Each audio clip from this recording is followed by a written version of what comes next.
Good evening. Audio video सब आप तक अच्छे से पहुंच रहा है?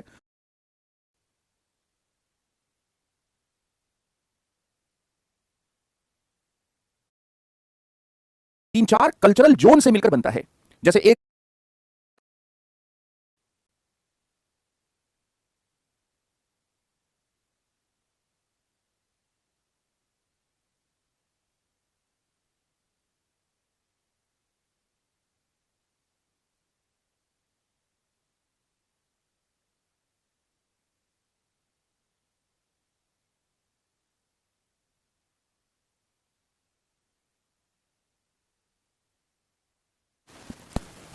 एक बार फिर बच्चों गुड इवनिंग। थोड़ा सा टेक्निकल कुछ चीजें थी, एक्चुअली मेरा बोर्ड जो है वो हैंग कर गया है, तो आज थोड़ा सा कथावाचन पद्धति में ही आपका अध्ययन क्या होगा। और एक प्रश्न आ रहा है जिस प्रश्न को मैं सबसे पहले लेता हूं। अभिमन्यु का एक प्रश्न है और वो प्रश्न है कि क्षेत्रीय को कैसे रिप्रेजेंट कैसे करती है लेजिस्लेटिव। बहुत अच्छा प्रश्न है। इस प्रश्न को क्या है आप समझिए कि क्षेत्रीय जो है, रीजनल और रिलीजियस, ये सब को क्या है, हमारी जो लोकसभा है वो रिप्रेजेंट करती है। कैसे? क्योंकि लोकसभा लोगों की सभा है और राज्यसभा राज्यों के प्रतिनिधित्व को व्यक्त करती है। जो राज्यसभा है वह प्रांतीय प्रतिनिधित्व को जब व्यक्त करती है तो प्रांत क्षेत्र के बराबर भी हैं और प्रांतों में कई क्षेत्र शामिल हैं। जैसे कि अगर हम लोग बिहार की बात करें तो बिहार तीन चार कल्चरल जोन से मिलकर बनता है।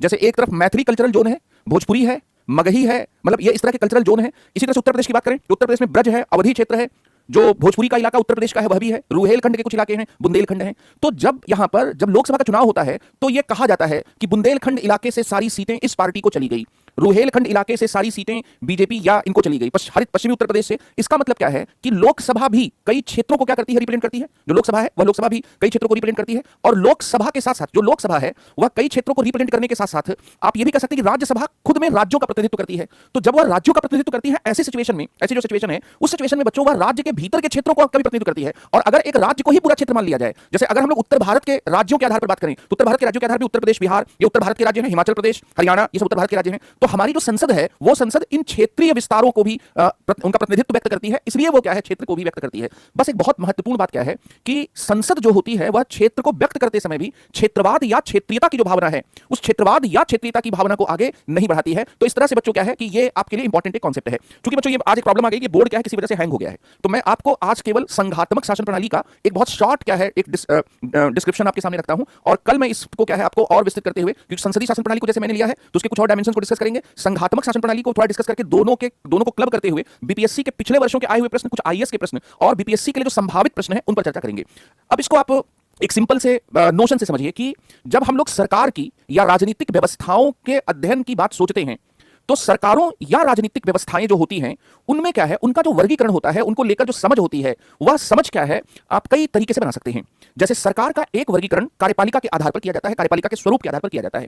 कार्यपालिका का गठन अगर संसद से होता है तो उसे संसदीय सरकार कहते हैं, और अगर कार्यपालिका का गठन जो है वह संसद के सदस्यों से न होकर अध्यक्ष से होता है, मतलब यहां किसी चुने हुए राष्ट्रपति से होता है, तो उसे राष्ट्रपति प्रणाली या अध्यक्षीय शासन प्रणाली कहते हैं। इस तरह से संसदीय शासन प्रणाली और अध्यक्षीय शासन प्रणाली ये कार्यपालिका के स्वरूप के आधार पर सरकारों का या राजनीतिक व्यवस्थाओं का वर्गीकरण है। वैसे तो सरकार और राजनीतिक व्यवस्था पूर्णतः पर्यायवाची शब्द नहीं है, they are not completely synonym words, इस बात को आपको ध्यान रखना जरूरी है। लेकिन यहां पर आपको यह भी जानना, यह भी समझना बहुत आवश्यक है कि जब हम लोग सरकारों की बात करते हैं तो सरकारों से हमें राजनीतिक व्यवस्था के सबसे मूलभूत चरित्र के बारे में पता लगता है। दरअसल एक राजनीतिक व्यवस्था के भीतर समाज से जुड़े हुए भी क्या पहलू होते हैं, एक राजनीतिक व्यवस्था के भीतर सरकार मतलब जो समाज से जुड़े हुए पहलू होते हैं, भू राजनीति से जुड़े हुए पहलू होते हैं। तो जब हम लोग एक पॉलिटिकल सिस्टम की बात करते हैं तो एक पॉलिटिकल सिस्टम में स्टेट, सिविल सोसाइटी, इसके साथ ही स्टेट में गवर्नमेंट का अपरेटस भी आता है, राज्य में सरकार का भी पूरा तंत्र आता है, सिविल सोसाइटी को भी अगर हम जोड़ लें और जियो पॉलिटिक्स को अगर हम जोड़ लें तो इन सब से किसी भी देश का पॉलिटिकल सिस्टम बनता है। किसी भी देश का पॉलिटिकल सिस्टम और उसको प्रभावित करने वाले कारक सिर्फ और सिर्फ घरेलू ही नहीं होते हैं बल्कि वे अंतरराष्ट्रीय भी होते हैं। तो राजनीतिक व्यवस्थाओं का वर्गीकरण या सरकारों का वर्गीकरण कार्यपालिका के स्वरूप के आधार पर भी करते हैं।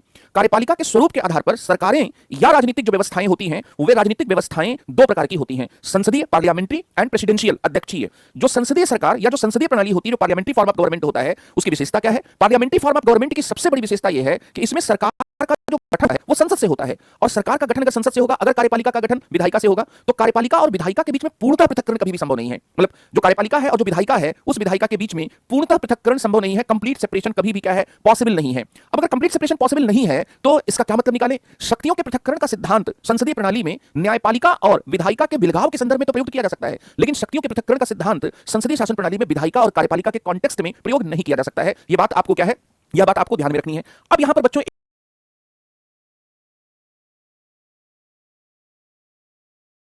पालिका के स्वरूप के आधार पर संसदीय कार्यपालिका और अध्यक्षीय कार्यपालिका होती है। शक्ति की अवस्थिति के आधार पर, पावर को लोकेट करने के या पावर के आधार पर जो राजनीतिक व्यवस्थाएं होती हैं, जो सरकार होती है, वह सरकार दो या तीन प्रकार की होती है। अगर शक्ति एक केंद्र में अवस्थित हो तो वह एकात्मक सरकार या एकात्मक राजनीतिक व्यवस्था होगी। अगर शक्ति एक से अधिक केंद्रों में या दो प्रकार की इकाइयों में बांटी जाती है, तो शक्ति जो अगर दो प्रकार की इकाइयों में बांटी जाती है तो वह क्या होगा, वह संघात्मक शासन प्रणाली होगी, वह फेडरल क्या है सिस्टम होगा, संघात्मक शासन प्रणाली क्या है उसे कहते हैं। और अगर शक्ति अनेक प्रकार के केंद्रों में बांटी जाएगी तो ऐसी व्यवस्था को, अगर शक्ति अनेक प्रकार के केंद्र में बांटी जाएगी तो ऐसी व्यवस्था को परिसंघात्मक या कन्फेडरल कहते हैं। तो आपने क्या कॉन्सेप्ट समझा कि there would be unitary government, that is called in Hindi एकात्मक, जहां पर शक्ति एक केंद्र में अवस्थित है। अब आप कॉमन सेंस से, लॉजिक से, रीजनिंग से सोच कर देखिए कि अगर शक्ति एक केंद्र में रखी जाएगी तो इसका आशय यह हुआ कि जो प्रांत होंगे वो केंद्र के महज एजेंट होंगे, वह केवल एक एजेंट होंगे। वे संवैधानिक तौर पर, वे कॉन्स्टिट्यूशनल पॉइंट ऑफ व्यू से अगर देखा जाए तो उनको शक्तियां संविधान से मिली ही नहीं है। एकात्मक शासन प्रणाली में जो प्रांतीय इकाइयां होती हैं वह केंद्र की महज एजेंट होती हैं, वह केंद्र की सहवर्ती नहीं होती। जैसे आपको एक सिंपल उदाहरण से समझिए कि अगर किसी बीपीएससी की प्रिपरेशन करने वाले व्यक्ति को पैसा अपने बड़े भाई से मिल रहा है और अगर किसी को बीपीएससी की प्रिपरेशन करने वाले एक विद्यार्थी को जो खर्च है वो उसके माता पिता से मिल रहा है, तो दोनों में अधिकार और दायित्व के संदर्भ में अगर देखा जाए तो चीजें थोड़ी अलग होती हैं। दरअसल माता पिता का ये दायित्व है, वह दायित्व भी है और माता पिता संरक्षण के क्रम में अपने बच्चों को पढ़ाने लिखाने की जिम्मेदारी अदा करते हैं। उसी तरह से संविधान जब शक्ति को केंद्र और राज्य में बांटता है तो वह स्थिति अलग है। संविधान जब शक्ति को केंद्र में रख देता है या संविधान लिखित नहीं है और शक्ति केंद्र में है और केंद्र अपनी सुविधा के अनुसार प्रांतीय इकाइयों का गठन करता है, तो ऐसी शासन प्रणाली जो जहां पर शक्तियां केंद्र और राज्य में संविधान के द्वारा बांटी जाती है उसे भिन्न होती है। ब्रिटेन में एकात्मक शासन प्रणाली अपनाई गई, वहां पर शक्ति एक केंद्र में संसद में तो अवस्थित की ही गई, वहां पर जो शक्ति जो है, वहां पर जो प्रांतीय इकाइयां हैं वो केंद्र के द्वारा बनाई गई एक सुविधाजनक खिलौना मात्र है। लेकिन दूसरी तरफ भारत में, अमेरिका में, ऑस्ट्रेलिया में, कनाडा में जो शासन प्रणाली अपनाई गई उसमें शक्तियों को दो प्रकार की इकाइयों में बांटा गया। तो आपने क्या सीखा? Division of power is the essential notion of the federalism. जहां पर भी शक्ति का विभाजन होगा वह संघात्मक सरकार की मूलभूत विशेषता होगी। अब शक्ति का विभाजन भी बच्चों कई आधारों पर समझा जा सकता है। शक्ति का विभाजन विषय के आधार पर, जैसे हमारे संविधान में संघ सूची है, राज्य सूची है और समवर्ती सूची है, और यहां विधायी विषय मतलब कानून बनाने वाले जो विषय हैं वे कानून बनाने वाले विषय क्या है, बांटे गए हैं। तो अगर आप पावर को विषय के आधार पर विभाजित करते हैं और विषय में आप ये देखते हैं कि कौन सा ऐसा विषय है जो अखिल भारतीय स्तर पर क्या है, पूरे देश के स्तर पर जहां पर एकरूपता रहना आवश्यक है, उसे आप संघ सूची में रख देते हैं। कौन सा ऐसा विषय है जहां पर थोड़ी विरूपता भी चल सकती है, थोड़ा डिफरेंस भी चल सकता है, उसको आप प्रांतीय सूची में, राज्य सूची में रख देते हैं। तो यह शक्तियों का विभाजन है। शक्तियों का विभाजन विषय के आधार पर करते समय भी हमने क्षेत्र को ध्यान में रखा। क्षेत्र को इंग्लिश में टेरिटरी कहते हैं और इसलिए territorial division of power is the essential notion of federalism. संघवाद की अनिवार्य या सारभूत विशेषता क्या है? संघवाद की अनिवार्य या सारभूत विशेषता है शक्तियों का विभाजन। और शक्तियों का कैसा विभाजन? शक्तियों का क्षेत्र के आधार पर विभाजन। जो शक्तियां हैं उन शक्तियों का क्या है, क्षेत्र के आधार पर क्या है, विभाजन क्या है किया जाए। तो शक्तियों का क्षेत्र के आधार पर या जो क्षेत्रीय जो विभाजन है वह विभाजन क्या है, वह टेरिटोरियल डिवीजन क्या है, वह टेरिटोरियल डिवीजन संघवाद की अनिवार्य नींव है। अब एक तीसरी बात, अगर आप शक्तियों को एक केंद्र में रखते हैं, अगर आप सारी शक्तियां जो हैं उन सारी शक्तियों को क्या है, उन सारी शक्तियों को एक केंद्र में रखते हैं, तो सारी शक्तियों को अगर आप एक केंद्र में रखते हैं तो यह क्या है, एकात्मक शासन प्रणाली है। अगर आप सारी जो शक्तियां हैं उन शक्तियों को दो प्रकार की इकाइयों में बांटते हैं तो यह क्या है, यह बच्चों संघात्मक शासन प्रणाली है।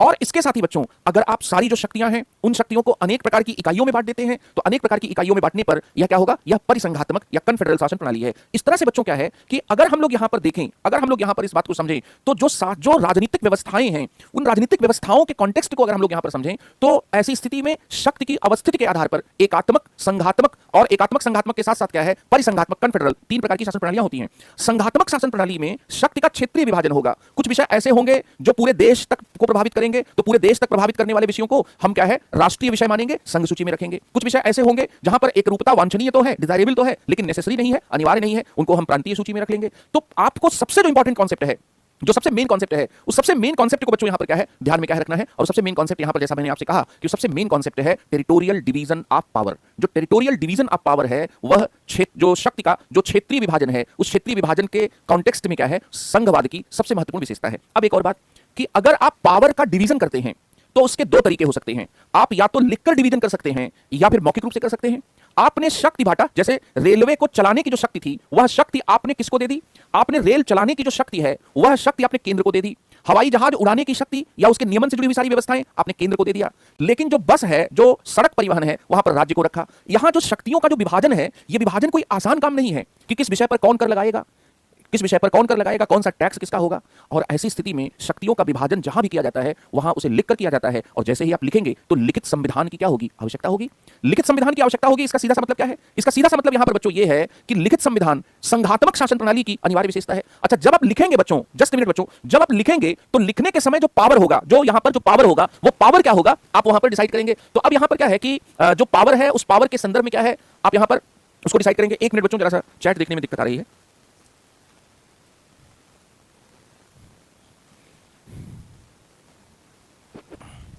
जस्ट मिनट, आप लोगों का चैट मैं नहीं देख पा रहा हूं, मेरे सिस्टम में तो आ रहा है, कंप्यूटर में तो आ रहा है, लेकिन जो सामने टीवी लगा हुआ है उस टीवी में नहीं आ रहा है। जस्ट मिनट बच्चों, जस्ट मिनट।